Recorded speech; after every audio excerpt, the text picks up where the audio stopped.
এবার সাংবাদিকতার ভাষার সঙ্গে সিনেমার ভাষার বেশি মিল, নাকি সাহিত্যের ভাষার সঙ্গে সিনেমার ভাষার বেশি মিল? সিনেমার ভাষা আলাদা। সিনেমার ভাষা, সিনেমা কিরকম সিনেমা করছো, কার জন্য করছো, কিভাবে করছো, কি গল্প, তার উপরে সিনেমার ভাষা। কোনো কোনো সময় কথার প্রয়োজনই নেই, সেটা তো আমার না সিনেমাটাই না, যেভাবে প্রেজেন্টেশন। সেটা তো অন্য কিন্তু ভাষার কথা তথ্য, তুমি বলছো। আমি না আমি আমি যেটা বলছি সেটা ডিপেন্ডস, হচ্ছে film, the language of film, film language. তাই জন্য বললাম যে তার জন্য যে ল্যাঙ্গুয়েজটা, সেটা অডিও ভিজুয়াল মিলিয়ে।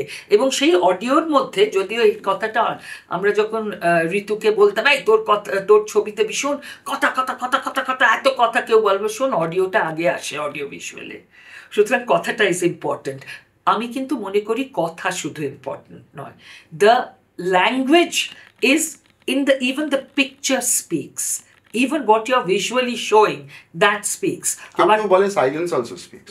সাইলেন্স তো আমার ছবিতে তো, এইটা নিয়ে আমি সম্প্রতি যে ছবিটা করেছি, অনেকেই আমাকে রিমার্ক করেছে যে প্রথম প্রায় 4-5 মিনিট কি তারও বেশি সময় ধরে কোনো মিউজিক নেই, ওই দূরে কিছু আওয়াজ আছে, আম্বিয়ন্সই রয়েছে সেখানে, কোনো কোনো জায়গায় ঘরের ভিতরে একেবারে সাইলেন্স। তো আমি সেটাই মনে করি, দ্যাট দ্যাট স্পিক্স। আর তার সঙ্গে সাহিত্য, হ্যাঁ, সাহিত্যে যখন লোকে যে জিনিসটা ডিসক্রাইব করে যে এরকম একটা দৃশ্য দেখলাম, সেটাই আমরা ভিজুয়ালি দেখতে পাই সিনেমায়। সুতরাং that is the language of cinema. আর কথ্য ভাষা নিয়ে আমি এবং অভিজিৎ, আমরা যখন ছবি করতে আরম্ভ করি, আমরা একটা ছবি করেছিলাম যেটা আমাদের দ্বিতীয় ছবি, 3 ইয়ারি কথা।